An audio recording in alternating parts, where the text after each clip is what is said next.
main men to shine in final test. Right, Adrian, we've got 3 stories to go to in the papers this morning. The first one we want to go to is Shane Curran in the Irish Examiner. So will I go through the details here just to set the scene of Shane Curran? So the Irish Examiner reporting from the Mick and Mac GAA football podcast. Shane Curran's been in conversation with them, and he has said that he wants a transfer market and a draft to be brought into the GAA. Are we at a stage where we have to have a debate about maybe a draft system in the GAA, he asks? Are we at a stage where counties who openly go out and attract players into their communities and into their counties can freely do so? So he makes a comparison here with Cork and them having Larry Tompkins and Shea Fahy back in the day and winning All-Irelands, with those two in particular being central figures. If Brian Fenton and Brian Menton, he says, were to come and somebody was prepared to pay 100 grand of a transfer fee for each, I'd take them in the morning, he says. So he's talking about a transfer fee here where you can pay to, I don't know, to a club, to the county, and Brian Menton or Brian Fenton, the rhyming couplet here, can come and be a part of your team if they so wish.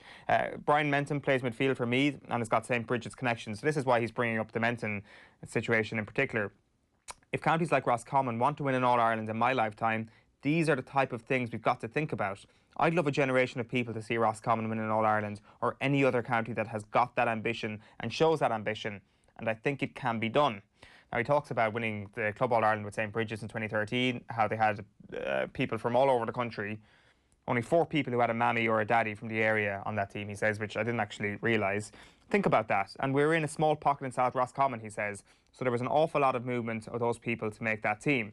Now, a couple of the final parts here, he says, like Danny Murphy, the greatest footballer that ever played for Roscommon, is for Longford. And then he has, I don't think he had a deliberate swipe at Meath here, but if I'm a Meath supporter reading this, I'm not overly happy. He says, you think that can't happen, that the GAA can get eroded away. But just look at Meath now as an example. How many people in Meath actually support Meath? There's more people in Meath that support Dublin than actually support Meath. There's more people in Dublin now that support Dublin, but don't support the local club structure. That's not sustainable. It's also a little bit of a dig at those great club people who operate around Dublin City and Dublin County as well. This is fairly left field thinking, to say the least. You go first here in terms of your opinion, Adrian. I've got a few things to say as well. There's so much in all of that. Danny Murphy, of course, who we went into detail on a couple of weeks back, and we should never let him mention, I don't think, from here on out of Shane Curran go without mentioning the name Rupert de Lacy-Staunton. It should be, I think it should be a regular feature on the show, if I'm being honest. But I think there's a huge amount, I think, of interesting stuff about the dynamic of counties now and like how that's going to change during and post-COVID in terms of the movement of people. We are told that I was listening to a thing the other day that we're talking about the property market in Cork and never being so busy that, and I'm sure that's replicated around the country, that people are now interested in moving away from Dublin. What impact that has on the GAA specifically would be absolutely fascinating to see over the coming years. So there's definitely something in that, like that. There's a lot of Dubs living in Meath. He's 100% right about that. Are they invested or interested in the Meath club scene? Like Dean Rock, obviously the most talked about person in the GAA this week, obviously is a good example of somebody who could have easily gone one way or the other. So that's all very interesting. The draft, the transfer system, I'm not really that sure about it. I'm not really that sure how that specifically might work. The draft system, I think, is an interesting one. And I've given it a little bit of thought this morning. I'm sure this proposal is not without its flaws on, but the thoughts that I was having a little bit earlier was in relation to a draft system around the Sigerson Cup. So the proposition here would be that you would have a system where the best 15, maybe actually even 30, depending if finances would allow it, players in the Sigerson Cup are selected each season, each year, and those players are then put on a draft system for the various counties to play inter-county football, essentially, for a county that's outside your own for an agreed period of time. Like maybe that's 2 years, maybe it's 3 years. I think 1 year is too short because you're not really getting that investment, I think, and then it's kind of over before you, like, it's easy to flit away a year. Yeah. I've been selected to play with Roscommon, not that interested, going to pick up my money and do it anyway. Whereas actually if it's a 2 or 3 year commitment, then that's an easier thing to do. Like if you were looking at doing 30 players and paying them 30k, it's about $1 million a year. Whether the GAA could subsume an amount like that, I suspect it's not beyond the realms of possibility. You would obviously have 3 years running at any one time, which would be £3 million. But it's not all the flow of money one direction. Sorry, are you saying to pay the players? Yes, so absolutely. So professionalism in the GAA needs 100%. Yeah. In this regard, yeah, it's not full professionalism, but I think that actually to do this, if you're going to do this, you're going to have to get buy-in from the players, right? And I think to do that, you probably have to pay them. I think that would serve another couple of purposes, which I'll come to in a minute. But as I said, it's like the streams, the revenue is not all one direction. It's not a case of just having to fork out for these players and there's nothing coming back. I think that by way of contract, if you're signing up to this, that there's commercial work that you would have to undertake on behalf of the GAA, which would be a revenue stream back in. I think that you can suddenly start to filter these players around things like the cool camps or clinics, like we've seen during the week, where they can charge 350 quid a pop or whatever it might be. So it's not all outgoings. There is the possibility of getting money back in. And then what you end up at the end of that is 2 or 3 years where players, and we're obviously talking about younger players here because they're coming through the Sigerson Cup, have gone off to do a John O'Shea on it and get a bit of experience at other counties. And so it's not a total loss for their native counties because they are coming back with a level of experience that maybe in a lot of cases they might not have gotten. People will always, in the counter argument to this, people will always use the examples like unbelievable players who have come through at a very young age and gone onto their county scene and been brilliant. But like more often than not, it's more of a trickle effect where the player takes a bit of time, is off the bench, and actually what we're suggesting here is that they go and get proper full game time at, I suppose, what we would describe as weaker counties. Players, as I said, would have to opt into it. So you're at that point doing away with forcing players. It's like if you want in, there's 20 grand or 30 grand on the table a year, you would have to commit to 3 years, and here are the obligations that come with that. So it's only players who are interested. A consequence of that is that we're nationally promoting amongst our youth third level education in a way that rugby does very successfully at the minute. So we're saying there's an incentive to go and study at third level, and obviously you can earn off the back of that for a number of years. It helps also as a consequence with the drain of players to Australia, because suddenly you don't have that pull and drag that we saw most recently with Colin McShane, and you don't have to have the Keystone Group, as we spent a week talking about earlier in the year, having to fly into the rescue to keep players like that here, that suddenly there is an incentive there to keep players in Ireland. And yeah, so that's kind of how I see the draft system working. I applaud you on your ambitious thinking. That's certainly one thing. That I think that the idea that a county would let the players to one side for a moment. The idea that a county would stand over the fact that one of their promising minors goes to college and as a result of going to college can then play for another county. I think that would repulse pretty much every top tier county immediately. I think the idea that you have a youngster and you've seen Con O'Callaghan come up through the underage ranks. Jim Gavin's got his eye on him. He sees how good he is. He sees that he's strong. He's going to be able to turn into a good senior pretty much straight away. But he's going to UCD and he's playing for UCD and he's playing Sigerson Cup. Then he's gone. I think the idea that people would stand over that is impossible. Here's the thing. Players have to opt in. You could just choose not to opt in. So that means what happens is the players who play for the worst counties, like putting it bluntly here, the players who play for the worst counties will be the only ones who opt in, because all the players from Kerry and Dublin and Cork and hurling will want to play for their own county because they've got a chance of making it. Yeah, no, look, you are going to have a certain number of players who fulfill that criteria. There's absolutely no question about it, and there's no getting around it, and you can't force players to do it, so you can't implement this as a mandatory thing. So you are accepting that there are a number of brilliant players who actually, if you were to draft that list of 15 or 30 players who are the best in the Sigerson Cup, they are just not going to partake, and you just have to accept that. Well, you can't have does that mean that the entire system doesn't work? I don't think so. The whole point of a draft is to level the playing field. A draft will not level the playing field unless you've got the best young kids coming in, because even then it will. It will help. It will help level the playing field. No question about it. There is absolutely the possibility and the reality that, you know, the David Cliffords or the Conor Callaghan's, like you've mentioned, are probably going to stay put, right? And that's the reality. So there are a certain number of players, but like I said when I was explaining it, you are going to be dealing with a number of players that aren't going to sign up. Does that mean that the entire thing is flawed? Like, look, I've spent 30 minutes this morning thinking about it. Are there flaws in it? I suspect there probably are.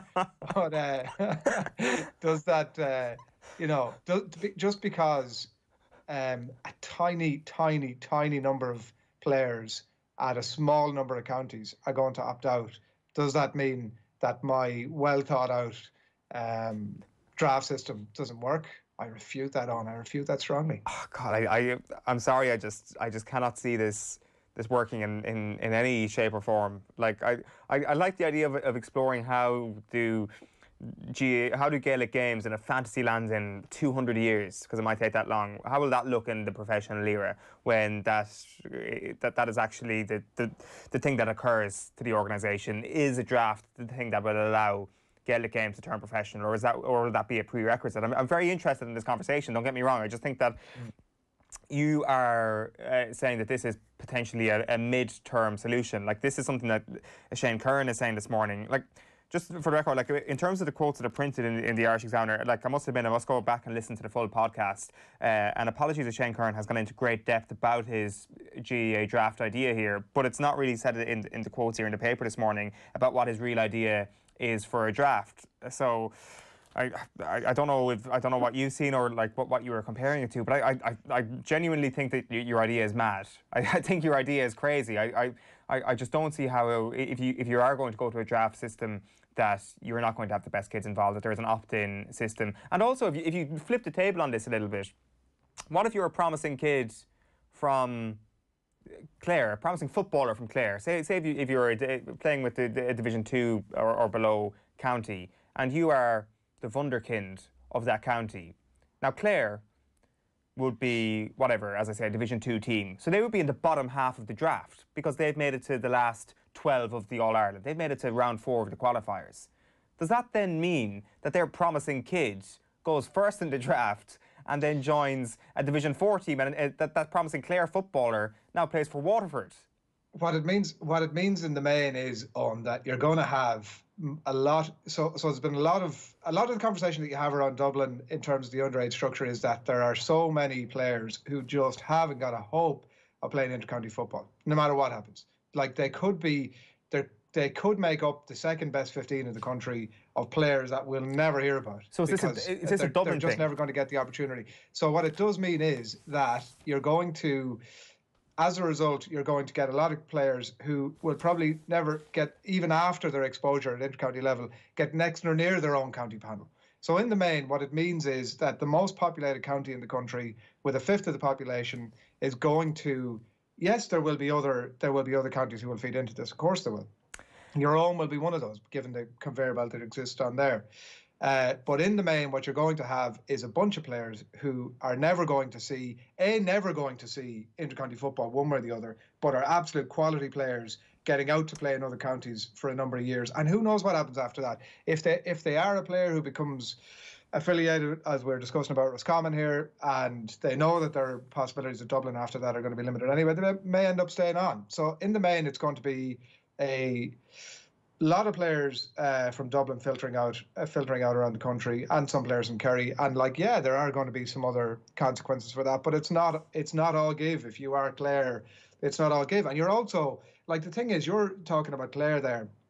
If they somehow end up, like, you're coming up with this fantasy situation where a underdeveloped county like Clare in terms of football is suddenly producing the best player in the country. I mean, I don't know what evidence you have for a situation like that, but in that instance, it's not as if the player is disappearing from the county and will never be seen again. He'll be back, and he could be 10 times the footballer when he comes back.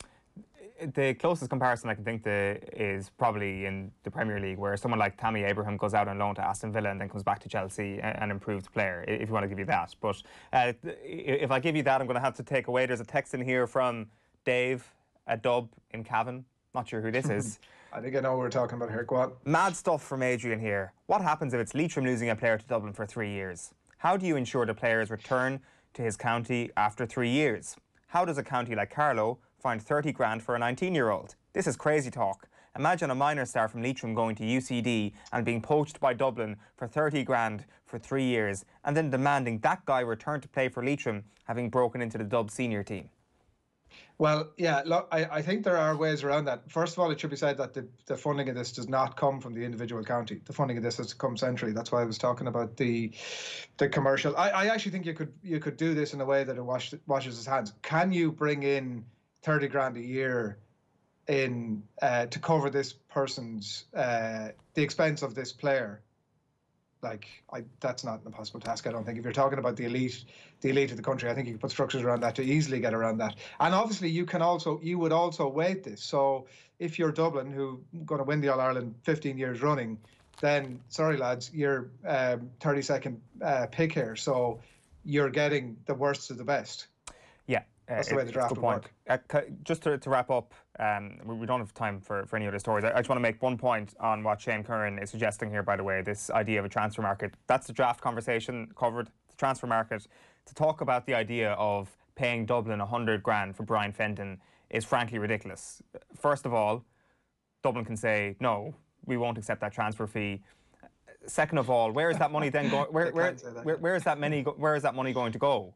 If we want to make this massive argument that inequity in the GAA is funded by all the cash going into Dublin, what will 100 grand then do? It will only create that inequity and make it even bigger, and it will fund. If you actually are of the school of thought that money is funding everything or is creating the Dublin behemoth, then what is going to happen with that money? It will only fuel that further. The idea then that other counties will be able to go toe-to-toe with some of the bigger counties gets even more ridiculous. But what if there's a transfer battle, Adrian? What if there's one player available? The smaller counties will get squeezed out by the more financially powered. Roscommon will have to run about 100 raffles for a house in London to be able to afford Brian Fenton. I think it's ludicrous. I think it's ridiculous. There's not a hope that something like this could work. The rich will get richer when you bring money into it, and a transfer market, surprise, surprise, involves a hell of a lot of cash. So I don't know. I think we do it to wrap. We do it to wrap. Yeah, but hang on. You have spent your morning now putting 2 bullets and 2 ideas, and without actually offering anything positive in relation to it. And I would say that I would agree with you on that point. You can't have a transfer system, and my suggestion does away with any exchange of money between counties. Okay, fair enough. You still have to pay the 30 grand to the player though. Right, let's finish up on the OTB Sports app this morning. You've got all the latest stories on your personalised home feed. You've got OTB Sports Radio, where you can listen live to the show. The video tab has all the latest video from OTB Sports. And then there is our podcast network with over 40 new podcasts per week. One worth checking out this week is Andy Lee in conversation with Mickey Rourke. We are talking football next with David Myler this morning, but first, John Giles told last night's OTB what Leeds United need to do in the transfer market to get ready for next season's Premier League.